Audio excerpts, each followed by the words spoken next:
They didn't see me at first. I was already in the kitchen when the guests arrived, folding tiny napkins into star shapes and arranging them next to the homemade cupcakes I baked at 6 that morning. I heard the door open, the rush of cheerful voices, the loud bark of my daughter's laughter as she welcomed them in. I stayed where I was, quietly finishing the layout, smoothing the plastic tablecloth with a trembling hand. Then I heard her say it. "Oh, that's just the nanny. She's been with us since Milo was born." A polite chuckle followed, and the conversation moved on. But something inside me stopped. Just the nanny. The words repeated in my head like an echo, bouncing off every quiet sacrifice I'd made for that child. I stood frozen with a frosting bag still in my grip, my fingers suddenly cold despite the oven's heat. My name is Mildred Hayes. I'm 73 years old, and I raised my grandson while my daughter built her perfect life. Today, at his 6th birthday party, I was erased with a single sentence. I'm here to tell you what happens when a woman like me decides to stop being silent. I moved in the day they brought Milo home from the hospital. My daughter called it temporary, just until she got back on her feet.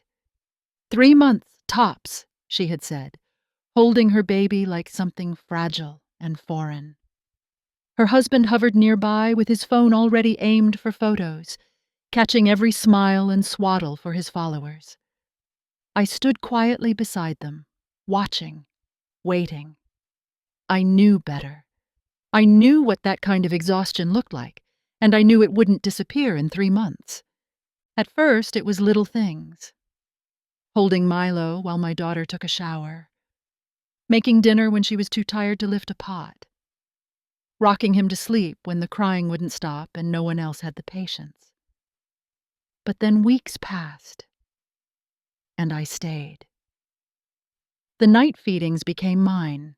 The diaper changes, the lullabies, the first tooth, and the first stumble all happened with my hands steady beneath him. I was the one who learned the rhythm of his cries and the stories that made him laugh.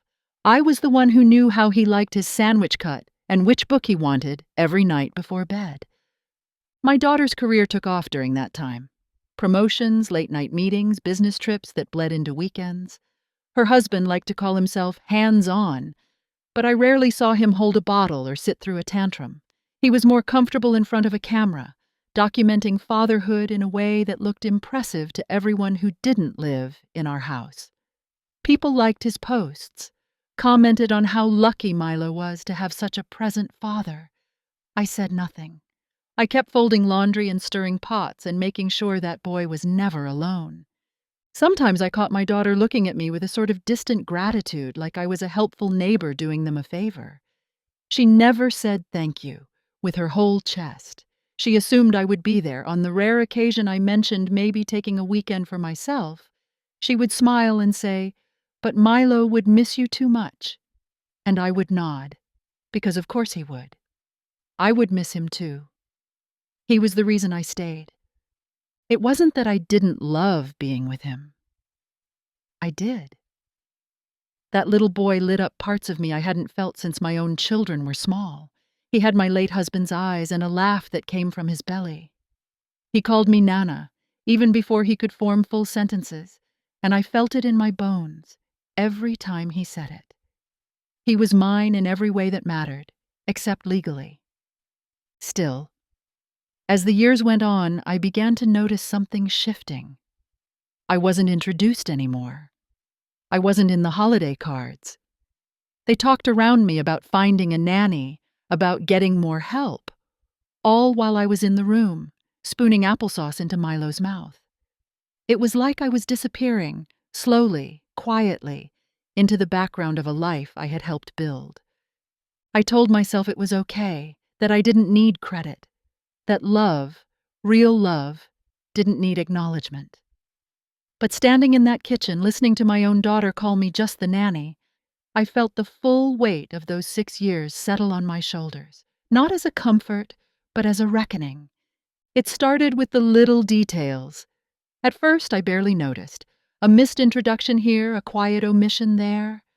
When people asked who I was at family gatherings, my daughter would smile and say something vague like, "She helps out with Milo," or "She's always been around." I assumed she was trying to keep things simple, not realizing she was slowly rewriting my place in the story. There was a time when I would have proudly said, "I'm her mother. I'm Milo's grandmother. I live here." But I learned quickly that the way they looked at me afterward, like I had said too much, made it easier to keep quiet. When I asked gently about it once, my daughter shrugged and said, "People don't need the whole backstory. It's just easier to keep things light." I smiled like I agreed, but the truth sat heavy in my chest. Holidays came and went. Family Christmas cards were designed online and printed in glossy batches. I saw them only when they arrived in the mail, addressed to the house but never showing me in any of the pictures. One year, I wasn't even in the background. They had gone to a studio, just the three of them, dressed in matching sweaters. My grandson had looked for me when they left that morning. "Where's Nana?" he had asked. No one answered him. When visitors came to the house, I was usually in the kitchen or folding laundry upstairs.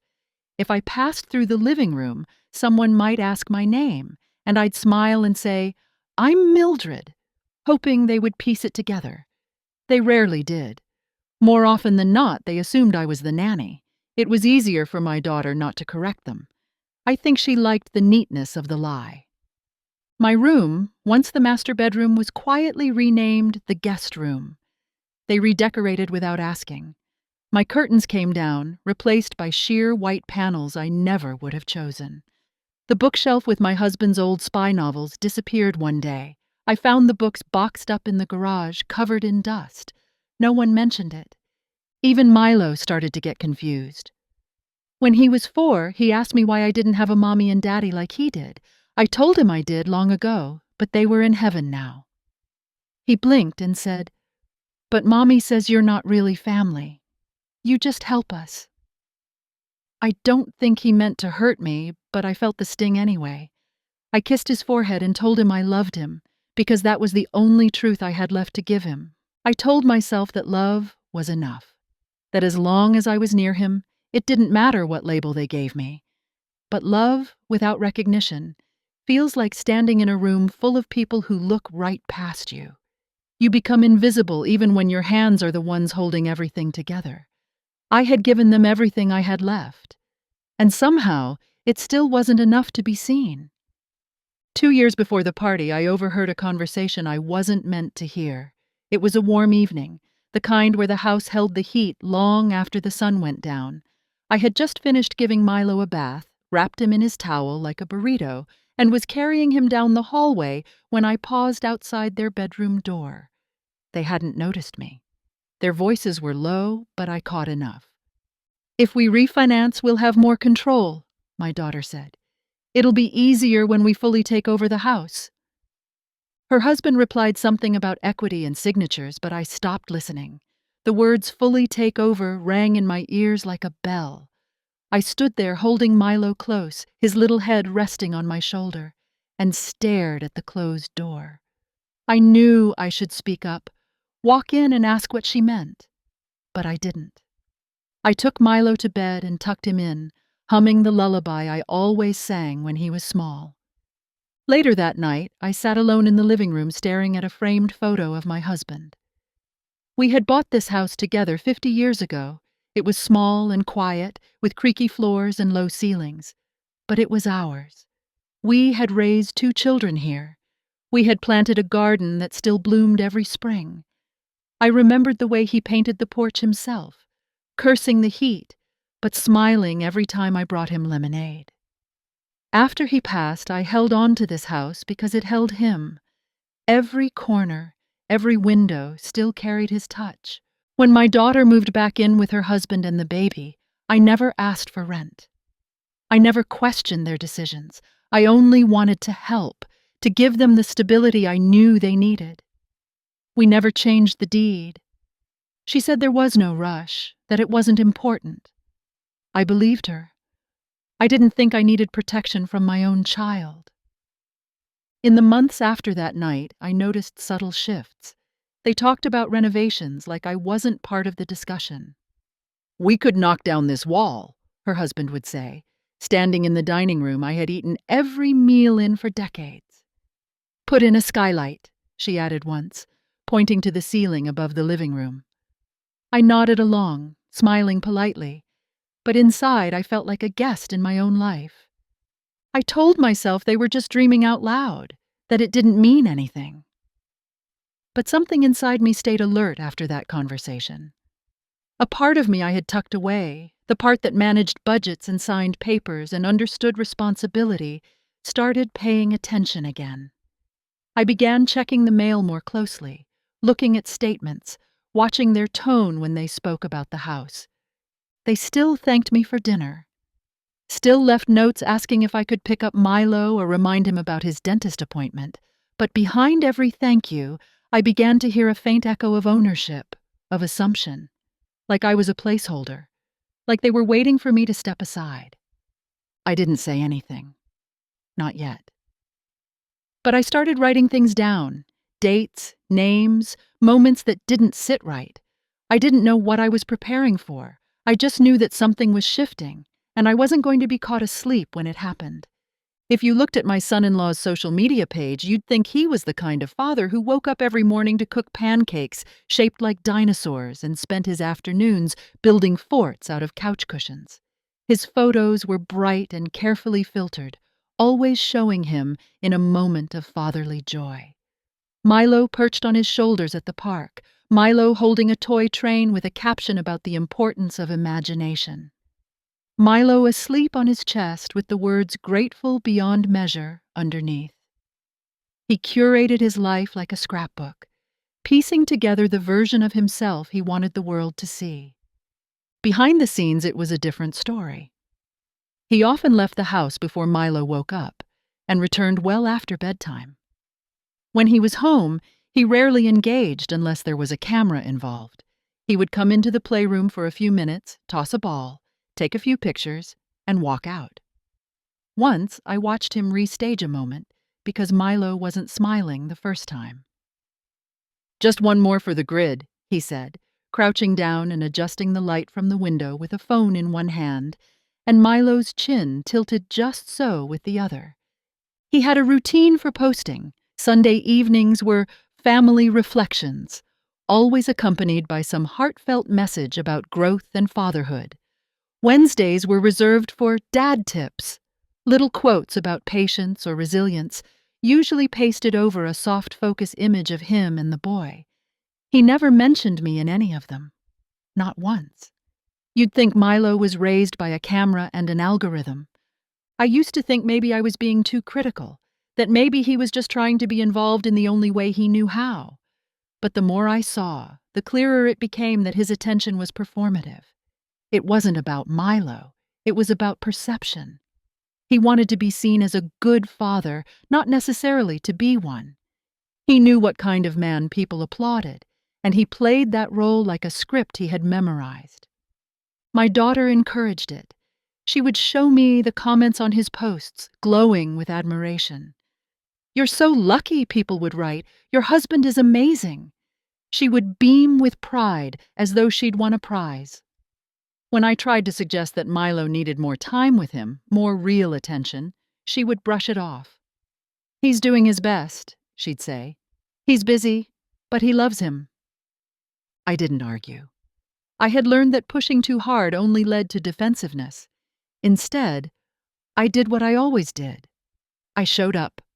I packed Milo's lunches, picked him up from preschool, sat through parent-teacher meetings when they had last-minute conflicts. I stayed up with him when he had nightmares, holding his small body against mine until he calmed down. I read the bedtime stories. I clapped at every drawing. I was the presence behind the scenes, the hands that held everything steady.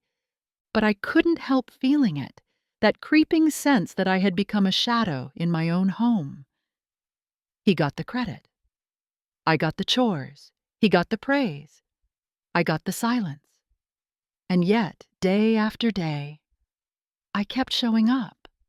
Not because I needed applause, but because Milo needed me, even if no one else ever said it out loud. The house had always been in my name. My husband and I bought it in 1972, a modest two-bedroom cottage on a quiet street lined with aging oaks. It wasn't much, but we loved it. Over the years, we saved and sacrificed to make it our own. We added a screened porch the year our second child was born, planted roses along the walkway, and repainted the shutters every few years. After he passed, I couldn't bring myself to leave it. This house held too many memories to give away. I thought my daughter understood that. When she asked to move in after the baby was born, I didn't hesitate. She was overwhelmed, and I had space. She and her husband took the larger bedroom, and I shifted into what used to be my sewing room. I gave them room to grow, to find their footing as new parents. When she mentioned they might eventually want to settle in long term, I smiled and said we'd figure it out. She told me not to worry, that we could sort out the paperwork later. I didn't think twice. She was my daughter. Of course I trusted her. When I was her age, people still did things with handshakes and shared understanding. Family was family. But times had changed. Slowly, over the years, I began to notice she and her husband were treating the house less like a place they were staying in, and more like one they owned. They talked about it as their home, made decisions without asking me. I noticed her name listed as homeowner on the school's emergency contact form. It was subtle, but intentional. I checked the deed one evening after they had gone to bed, pulled out the manila folder from my file cabinet and read it carefully. My name was still there. Sole owner.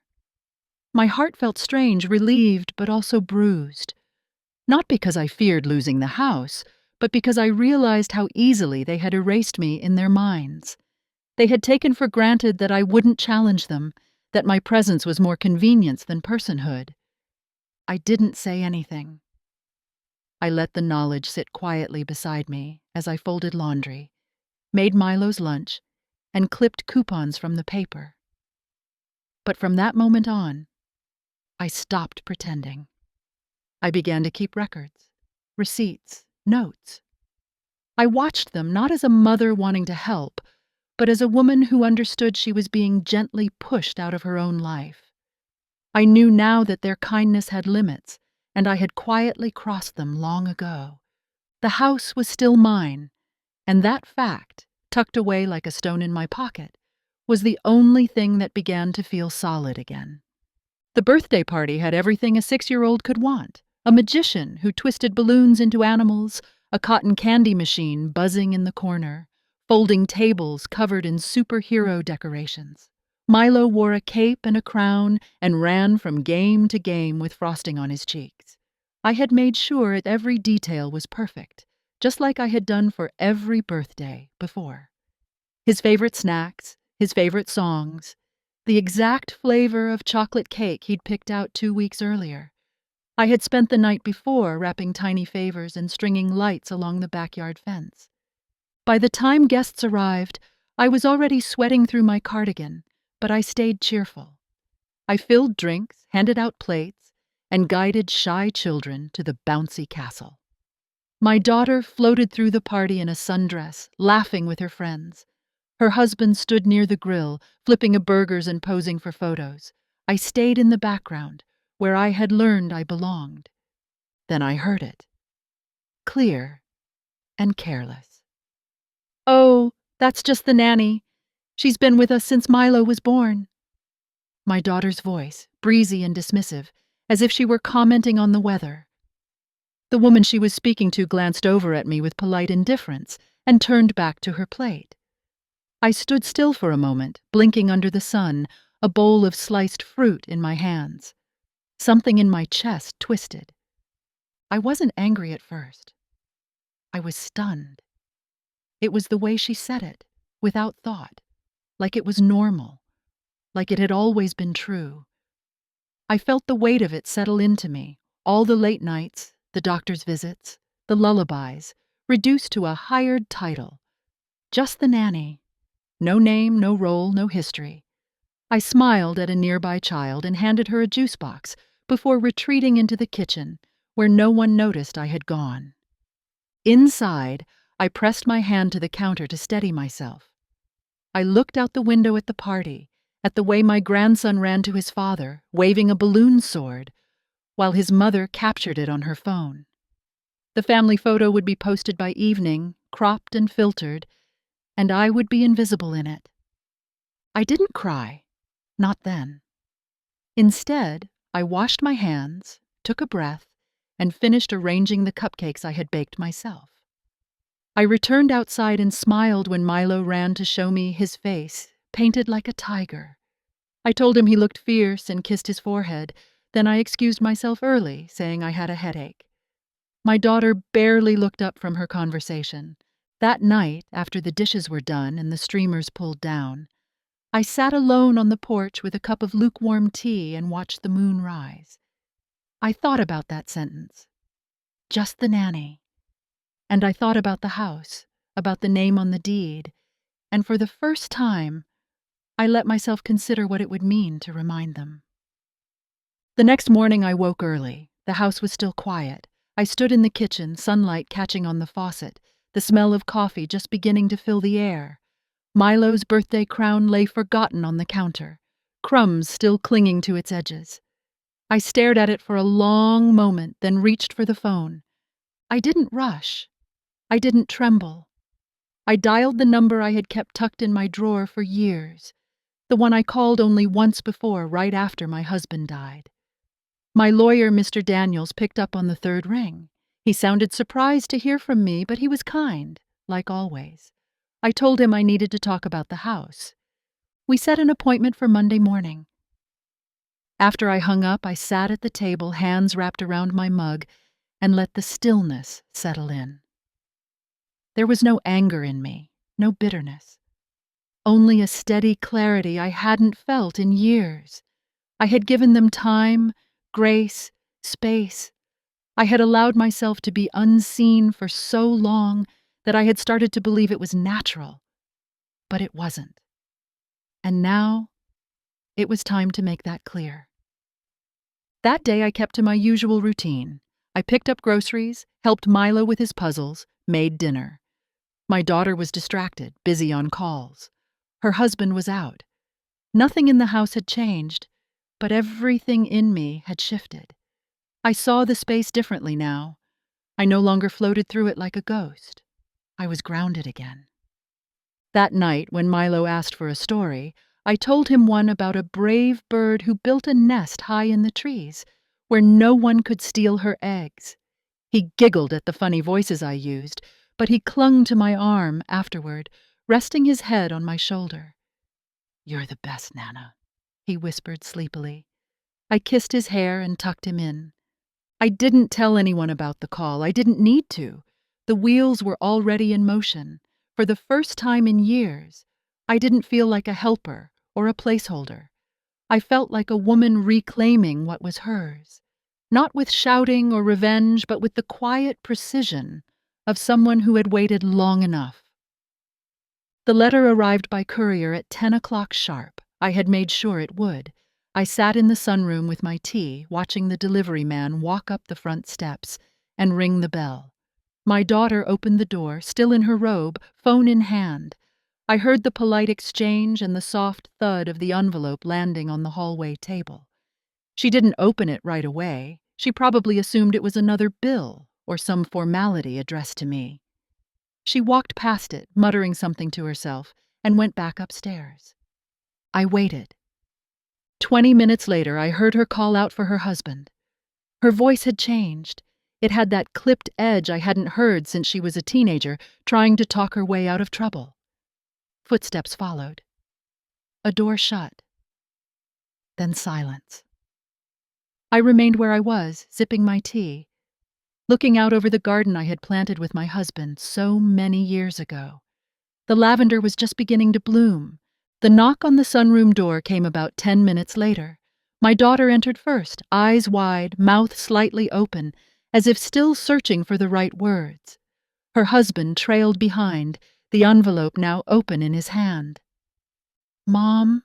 she said carefully, as though speaking to a stranger. What is this? I looked up and answered calmly. It's a formal notice. As of today, you are tenants in this house. The lease agreement is enclosed. Rent is due on the first of each month. Terms are outlined clearly. Her husband stepped forward.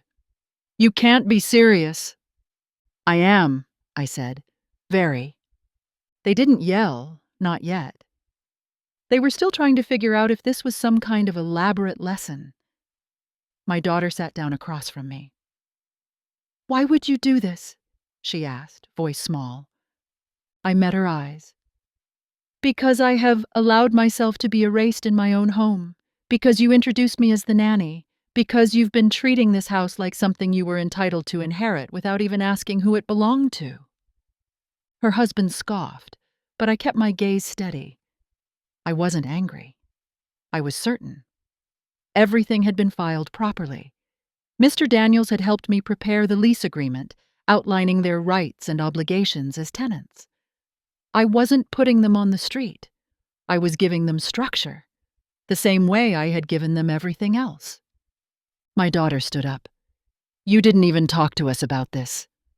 And neither of you have talked to me about anything that matters in years, I said. You decided who I was in this house. Now I am deciding who you are. They left the room without another word. I listened to their footsteps, the muffled sound of doors closing. I turned back to my tea, still warm, and took another sip. The sun had shifted slightly on the floor, casting new patterns across the room. For the first time in a long time, I felt the house settle back around me like something familiar, like something that remembered my name. They were stunned. The silence in the house stretched on for days, broken only by the normal rhythms of Milo's laughter, the occasional hum of the dishwasher, and the turning of pages in the newspaper I read each morning. My daughter avoided me. Her husband stormed in and out of rooms, loud on phone calls I knew were about me. I heard phrases like legal consultation and inheritance rights, but they didn't have a leg to stand on. I had checked every detail. By Thursday, my daughter finally cornered me in the kitchen. Her voice trembled, not with rage, but with disbelief. Do you hate us? She asked, her hands trembling as they gripped the counter. I looked at her, my child, the same girl who once ran into my arms with skinned knees and messy braids. I didn't see a villain. I saw someone who had forgotten how to see.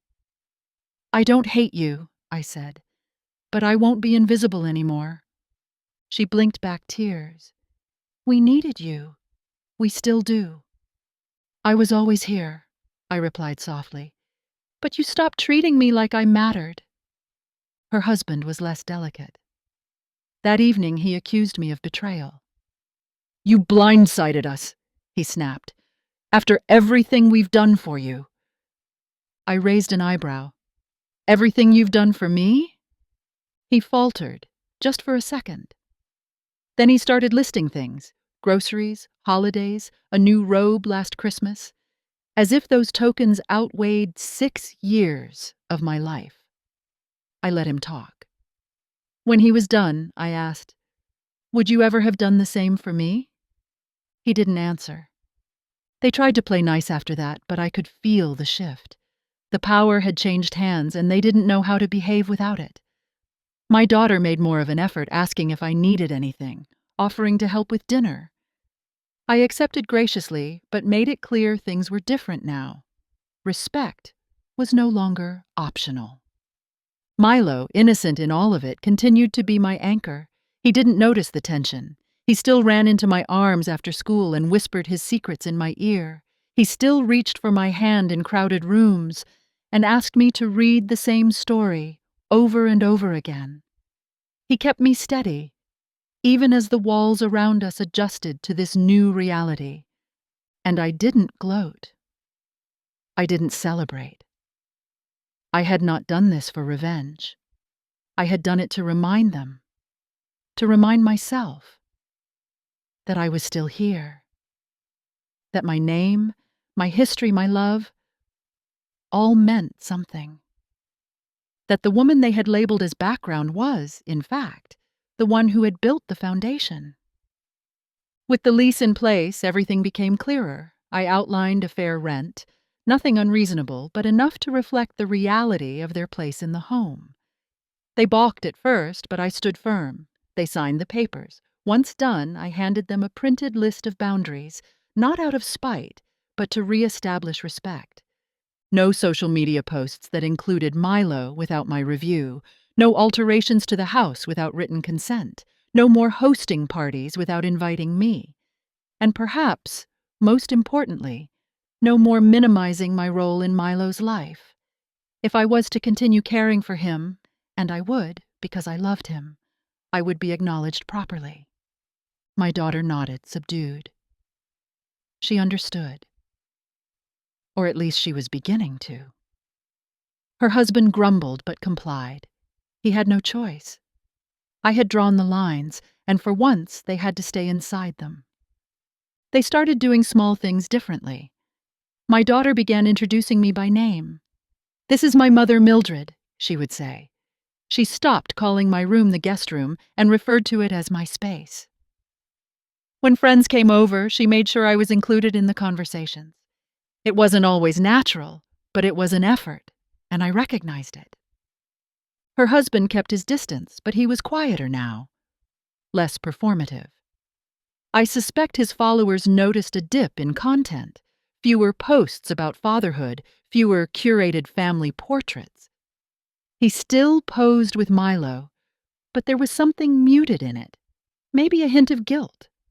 Maybe just disappointment that his version of the story had been interrupted. Milo, sweet boy that he was, adjusted with ease. Children do that. He didn't care about leases or power dynamics. He only cared that I was there each morning with his cereal, that I listened to his stories and made him laugh when he felt sad. He still asked me to braid his hair like I used to, still climbed into my lap even when he barely fit. His love was pure, unclouded by adult pride. For the first time in years, I breathed freely in my own home. I moved through the rooms without flinching, without wondering if I was welcome. I stopped apologizing for opening the fridge, for watching my own television, for speaking at the dinner table. I was no longer the help. I was the woman who had kept the house alive. And now they finally knew it. This was not about ownership. It was about dignity. And I had finally reclaimed mine. When I moved back into the master bedroom, I did it without fanfare. My old quilt was still folded in the cedar chest, and I laid it over the bed like it had never left. I opened the windows wide and let the light pour in. I brought back the framed photographs of my husband, the ones that used to sit on the dresser before they were quietly packed away. The house began to feel like mine again, not just in name, but in rhythm. Each corner held a little more breath, a little more truth. My daughter didn't say much when I made the change. I think she understood it was long overdue. She and her husband took the smaller room, the one that used to be mine. I helped her rearrange the furniture so it would fit better. There was no malice in my hands as I moved the nightstand or carried in fresh linens. I had never done any of this out of anger. I had done it because I could no longer survive being erased. The hallway, once so quiet with unspoken tensions, now echoed with Milo's footsteps and laughter again. He didn't question the room shift. He simply asked if I would still be the one to tuck him in at night. I assured him I would. Always. That promise, unlike so many others in this house, had never been broken. I changed more than just rooms. I changed how I moved. I took up space again. I played music in the mornings when I cooked breakfast. I returned my books to the shelves in the living room. I hung a painting in the hallway, one my husband had loved. No one took it down. No one questioned it. Slowly, they began to understand that this house carried a history deeper than convenience or free childcare. There were moments of awkwardness, moments where my daughter seemed unsure how to look me in the eye. I didn't make it easier for her. Some lessons require silence. Let her sit with the weight of what had been done. let her notice the gaps where Grace had once filled in. Still, we spoke more openly now, not as mother and child trying to preserve a fragile peace, but as two women learning how to coexist with truth between them. She began to apologize in small ways, in extra help with chores, in longer conversations at dinner. She watched me more closely, like she was seeing me for the first time. And as for me, I felt something I hadn't in years: presence. I wasn't waiting anymore. I wasn't holding my breath or tucking myself into corners. I had stepped fully into the room, and this time, no one looked away. I had never been loud. Not when I was young, not when I was raising my children, and not even in the years after my husband died. I was the kind of woman who believed in service, in doing what needed to be done without asking for recognition. I used to think that was strength, sacrificing without complaint, loving without demand. But now I understand that real strength is choosing not to disappear. It is standing where you are and refusing to shrink. What happened in this house was not sudden. It was a slow unraveling of acknowledgement, a steady stripping away of my role, until I became a shadow, with a name no one used. And I let it happen. Not out of weakness, but out of love. I stayed silent, because I believed love was louder. But silence, I've learned, can become a permission slip for others to rewrite your story. When I handed them that lease, when I reclaimed my room, when I drew boundaries with steady hands, I wasn't seeking revenge. I was seeking visibility. I was seeking the right to exist as myself, not as a helper, not as a placeholder, but as the woman who had built and held this family when no one else could. The most surprising thing was how little noise it took. There were no raised voices, no dramatic confrontations, just a signed piece of paper, just a closed door reopened. Power, real power, doesn't always arrive in thunder. Sometimes it comes in the form of stillness, of a decision made in quiet conviction. My daughter began to understand. She watched me more carefully now. She paused before making assumptions. She asked instead of announcing. And while we still had a long way to go, I saw something shift in her. She had grown used to leaning on me so heavily that she forgot I had a spine of my own. Even her husband, in his stiff and uncomfortable way, began to soften.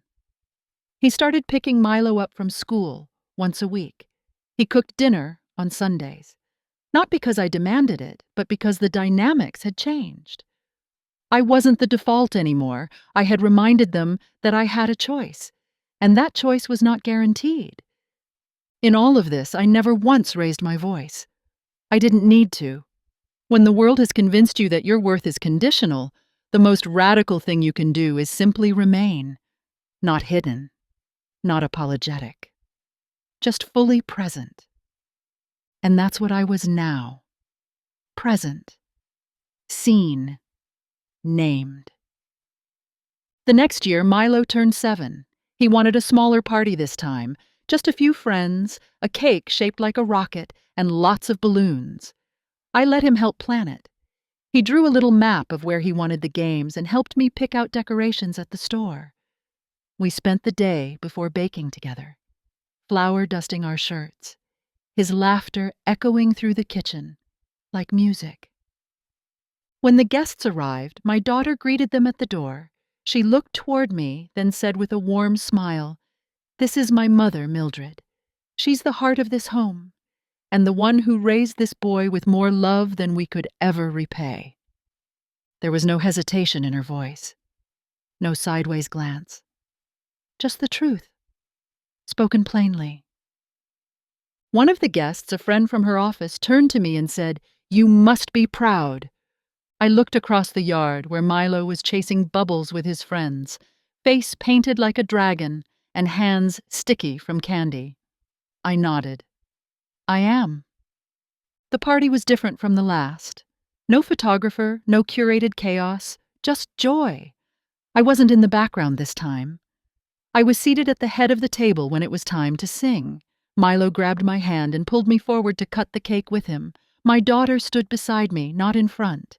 That evening, after everyone had gone home and the house had settled, I found myself once again in the sunroom. But this time I wasn't holding back tears. I was holding a cup of tea and a deep, quiet satisfaction. The kind that comes not from victory, but from being recognized without having to demand it. I thought of my husband and imagined him sitting beside me, smiling in that soft, proud way he used to. He would have told me I had done well, that I had chosen the right moment to stand up, that love and boundaries could exist together if drawn with care. The house was still mine, but more than that, my place in it was no longer questioned. I was no longer just the nanny. I was the grandmother, the mother, the woman who had held the family together with quiet hands and fierce heart. And now, finally, they saw me. Not as an accessory to their lives, but as the foundation beneath it. And that made all the difference.